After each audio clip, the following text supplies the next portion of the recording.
Good morning সবাইকে, welcome to এমরাই class. আজকে আমরা 29শে জুলাই যত ইম্পর্টেন্ট কারেন্ট অ্যাফেয়ার্স আছে সেগুলি নিয়ে ডিটেলস অ্যানালাইসিস করব। তো শুরু করছি আজকে আমাদের প্রথম কারেন্ট অ্যাফেয়ার্স নিয়ে। Which country will host the Olympic and Paralympic winter game in 2024? 2034 সালে এই যে প্যারাঅলিম্পিক উইন্টার গেম ও অলিম্পিক উইন্টার গেম কোন দেশ হোস্ট করবে? এটার অ্যান্সার হবে ইউএসএ। ইউএসএ এটা হোস্ট করবে 2034 সালের অলিম্পিক এবং অলিম্পিক উইন্টার গেম।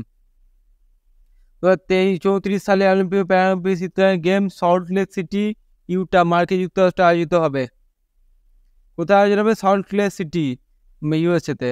এটি দ্বিতীয়বার সল্ট লেক সিটিতে শীতকালীন গেমস আয়োজন করা হয়েছে। প্রথম 2002 সালে আয়োজন করা হয়েছিল। কোথায় আয়োজন করা হবে? কোন দেশে? ইউএসএতে, সল্ট লেক সিটিতে। এটা মনে রাখলে হবে, আর কিছু মনে রাখার দরকার নেই। অলিম্পিক ও প্যারা অলিম্পিক উইন্টার গেমস 2034-এ হোস্ট করা হবে। আর নেক্সট কোয়েশ্চেন চলে যায়, who is the new CMD of SIDBI? সিডবির নতুন সিএমডি কে হয়েছে? এটা অ্যান্সার হবে মনোজ মিত্তাল সিডবির নতুন চেয়ারম্যান সিএমডি নিযুক্ত হয়েছে। সিএমডি দেখে নিই ঠিকই। সিডবির পুরো নাম হচ্ছে small industries development bank of India. এর চেয়ারম্যান অ্যান্ড ম্যানেজিং ডাইরেক্টর নিযুক্ত হয়েছেন মনোজ মিত্তাল। সিডবির হেডকোয়ার্টার হচ্ছে লখনৌ, উত্তরপ্রদেশ।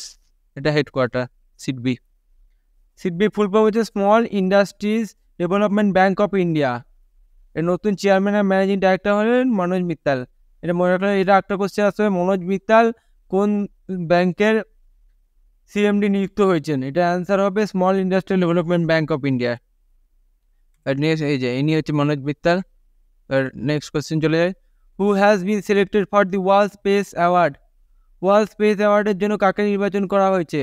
এটা অ্যান্সার হবে চন্দ্রযান 3 মিশনকে ওয়ার্ল্ড স্পেস অ্যাওয়ার্ডের জন্য নিযুক্ত করা হয়েছে।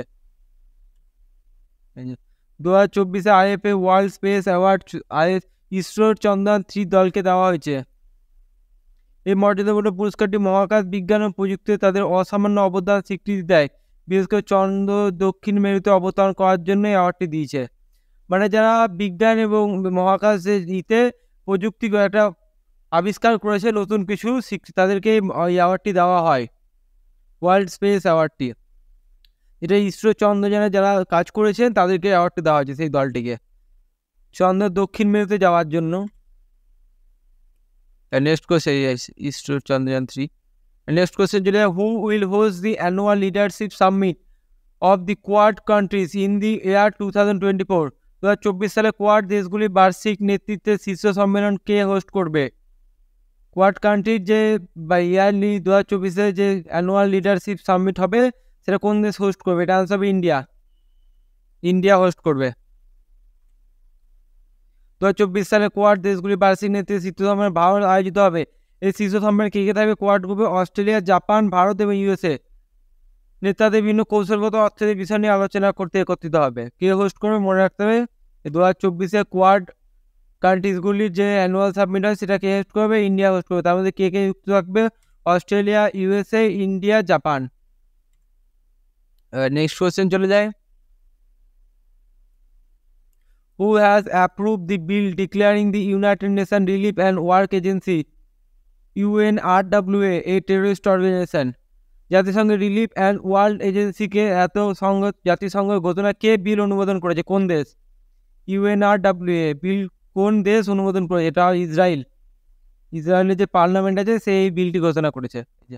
ইসরায়েলের নেটেস মানে সংসদ, পার্লামেন্ট এর কাছে প্রাচ্য ফিলিস্তিনের জন্য জাতিসংঘের ত্রাণ এবং কর্মসংস্থানকে একটি সন্ত্রাসী সংগঠন বলে ঘোষণা করেছেন। এই যা ইসরায়েল সেনেট, এটা পার্লামেন্ট এটা বলা হয়, এটাই বিলটি পাস করেছে। National relief and work agency of Palestine refugees, প্যালেস্টাইনে যারা উগ্রবাদী আছে মানে টেররিস্ট আছে তাদের বিরুদ্ধে ইসরায়েল এই বিলটি পাস করেছে। নেক্সট কোয়েশ্চেন চলে যায়, who has been appointed as the president of Asian disaster preparedness centre for 2024? কে নতুন প্রেসিডেন্ট নিযুক্ত হয়েছে ডিজাস্টার প্রিপেয়ারনেস সেন্টার ফর 2024-এর জন্য? Asian disaster preparedness centre president কে নিযুক্ত? এটা আনসার হবে India. Bharat national disaster management authority থেকে রাজেন্দ্র সিংকে 2024-25 জন্য এশিয়ান ডিজাস্টার ডিপার্টমেন্ট সেন্টারের প্রেসিডেন্ট হিসেবে নিযুক্ত করেছে। এই যে Rajendra Singh for the national disaster management authority of India has been appointed as the president of Asian disaster preparedness centre. নামটা মনে রাখতে হবে, কে হয়েছে?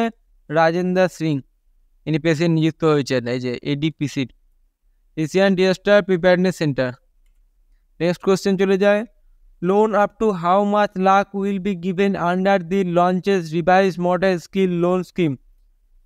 মানে নতুন যে মডেল স্কিম লোনটি রিভাইজ করা হয়েছে তাতে এখন কত টাকা অবধি লোন দেওয়া যেতে পারে? এটার অ্যান্সার হবে 7.5 লাখ টাকা অবধি। 7.5 লাখ টাকা অবধি লোন দেওয়া যেতে পারে। নতুন সংশোধিত মডেল স্কিম লোন স্কিমের অধীনে সর্বোচ্চ ঋণের সীমা 7.5 লাখ উন্নীত করা হয়েছে। 81 এটা আগে 1.5 লাখ ছিল, এখন 7.5 লাখ করা হয়েছে।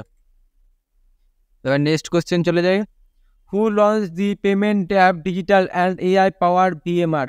কে পেমেন্ট অ্যাপ ডিজিটাল নেক্সট এবং এআই চালিত ভিএমআর চালু করেছে? এটা answer bank of Baroda. Bank of Baroda payment app Diginext এবং এআই পাওয়ার ভিএমআর চালু করেছে। যে ব্যাঙ্ক অফ বরোদা এটা চালু করেছে। কে চালু করেছে মনে করুন রাখলেই হবে শুধু এটা। নেক্সট কোশ্চেন চলে যায়, what is the epsilon ইন্ড app which was in news related to? এটা হবে এক্সপ্লোনেন্ট।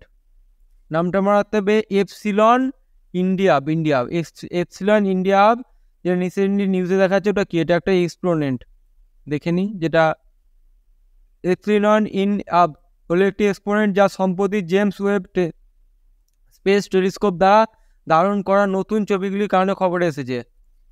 জেমস ওয়েব স্পেস টেলিস্কোপ একটা উন্নত টেলিস্কোপ যার সাহায্যে নতুন এক্সপ্লোনেন্টটি ধরা পড়েছে, যার ছবি ওই নিউজে এসেছে। পৃথিবী থেকে প্রায় 12 আলোকবর্ষ লাইট ইয়ার দূরে অবশ্যই গ্যাস দৈত্যটি এপসিলন ইউডি তারকাকে প্রদক্ষিণ করে। এটি এখনও পর্যন্ত সরাসরি চিত্র সবচেয়ে ঠান্ডা প্ল্যানেটগুলির মধ্যে একটি, যার তাপমাত্রা প্রায় 2 ডিগ্রি। মানে ছবিটা দেখে নি, এই যে এটা টেম্পারেচার আইডিয়া করা হচ্ছে 2 ডিগ্রি হবে। নামটা মনে রাখলেই হবে, এত কিছু মনে রাখাতে হবে। টেম্পারেচার ফ্যাম্পেটা কি মনে রাখতে হবে? Epsilon ইন্ড up. এটা কি? এটা একটা এক্সপ্লোনেন্ট যেটা জেমস ওয়েব টেলিস্কোপ দ্বারা এটা খোঁজা হয়েছে। জেমস ওয়েব স্পেস টেলিস্কোপ দ্বারা এটা খোঁজা হয়েছে। 3টে কোশ্চেন মনে রাখলে, এটা মনে রাখলে 3টে জিনিস। নেক্সট কোশ্চেন চলে যায়, হোয়েন ওয়াজ কার্গিল দিবস সেলিব্রেটেড? কার্গিল বিজয় দিবস কবে সেলিব্রেট করা হয়? এটা অ্যান্সার হবে 26শে জুলাই। 26শে জুলাই কার্গিল বিজয় দিবস সেলিব্রেট করা হয়। কার্গিল বিজয় দিবস প্রতি বছর 26শে জুলাই পালন করা হয়। এই দিনটি 1999 সালে কার্গিল যুদ্ধে ভারতের বিজয়কে স্মরণ করে এবং সংঘাতে লড়াই করা ভারতীয় সৈন্যদের বীরত্ব এবং আত্মত্যাগকে সম্মান করে এই দিনটি পালন করা হয়।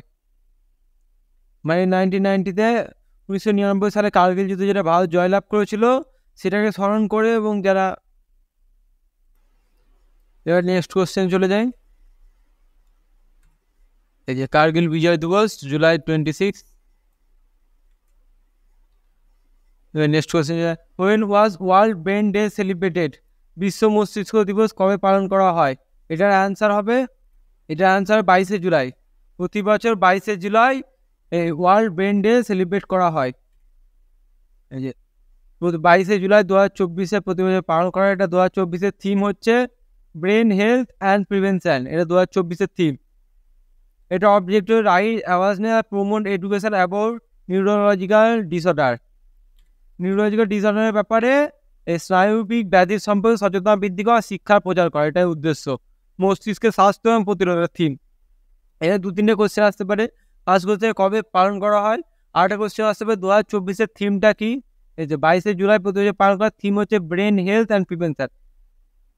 এই 2টো কোশ্চেন আসতে পারে। এবার নেক্সট কোশ্চেন চলে যায়, who was announce the launch of Ramses missile to study the Apophis asteroid? Apophis অ্যাস্ট্রয়েডকে দেখার জন্য রামসেস মিশন কে চালু করেছে? এটা অ্যান্সার হবে ইউএসএ, ইউরোপিয়ান স্পেস এজেন্সি এটা চালু করেছে রামসেস মিশনটি অ্যাপোসিস অ্যাস্ট্রয়েডকে দেখার জন্য। ইউরোপীয় স্পেস এজেন্সি ইউএসএ অ্যাপোসিস গ্রহণকে অধ্যয়নের জন্য মহাকাশের নিরাপত্তার জন্য র্যাপিড অ্যাপোসিস মিশন এটা ফুল ফর্ম হচ্ছে, রামসেসের ফুল ফর্ম হচ্ছে rapid Apophis mission for space safety.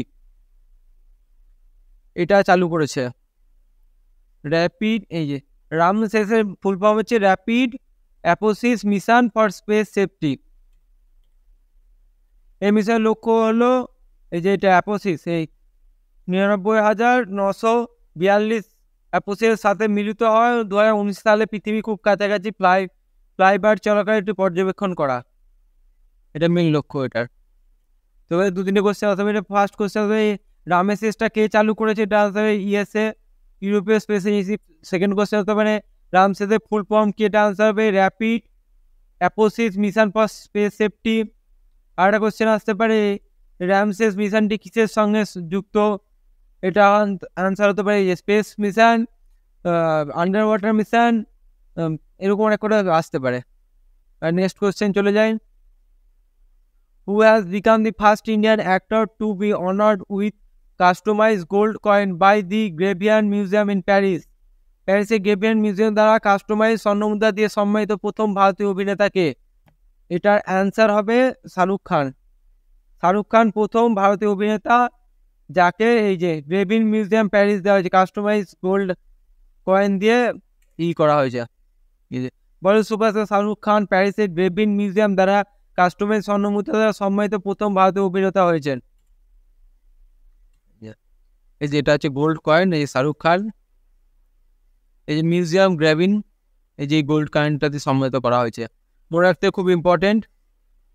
এদের 2-3টে কোশ্চেন আসতে পারে। ফার্স্ট কোশ্চেন হচ্ছে শাহরুখ খানকে কোন মিউজিয়াম থেকে, কোন দেশের মিউজিয়াম থেকে একটি স্বর্ণমুদ্রা দেওয়া হয়েছে, যে gold coin, customise gold coin দেওয়া হয়েছে। এটা অ্যান্সার হবে গ্রেভিয়ান মিউজিয়াম প্যারিস থেকে শাহরুখ খানকে দেওয়া হয়েছে। আবার একটা কোশ্চেন আসতে পারে শাহরুখ খানকে গ্রেভিয়ান মিউজিয়াম প্যারিস থেকে কি দেওয়া হয়েছে, কি মুদ্রা দিয়ে সম্মানিত করা হয়েছে, এটা কাস্টমাইজ গোল্ড কয়েন। এরকম 3টে কোশ্চেন আসতে পারে একটা টপিক থেকে। আর নেক্সট কোশ্চেন চলে যায়, where was India 500 community radio station আপনার রেডিও 90.0 FM ইনঅর্গেটেড। ভারতের 50তম কমিউনিটি রেডিও স্টেশন আপনার রেডিও 90.0 FM কোথায় উদ্বোধন করা হয়েছে, এটা অ্যান্সার হবে আইজল। মিজোরামের আইজলে এটি উদ্বোধন করা হয়েছে। এই যে ভারতের 50তম কমিউনিটি রেডিও স্টেশন আপনার রেডিও 90.0 FM মিজোরামের আইজলে Indian institute of mass communication উদ্বোধন করা হয়েছে। নেক্সট কোশ্চেন চলে যায়, where has India first inaugurated agricultural export facility been announced to be set up? ভারতের প্রথম সম্মিলিত কৃষি রপ্তানি সুবিধা কোথায় স্থাপন করা হয়েছে, এটা অ্যান্সার হবে জওহরলাল নেহরু পোর্ট। মুম্বাই জওহরলাল নেহরু পোর্টে এটা চালু করা হয়েছে। ভারতের প্রথম সমন্বিত কৃষি রপ্তানি সুবিধা, ভারতের প্রথম সমন্বিত কৃষি রপ্তানি সুবিধা মুম্বাই জওহরলাল নেহরু বন্দরে স্থাপন করা হয়েছে। এই সুবিধাগুলির লক্ষ্য লজিস্টিকে অদক্ষতা মোকাবিলা করা। যেটা হচ্ছে জওহরলাল নেহরু পোর্ট মুম্বাইয়ের। তো আজকের জন্য এইটুকুই। আমরা কালকে আবার নতুন কারেন্ট অ্যাফেয়ার্স ভিডিও নিয়ে দেখা করছি।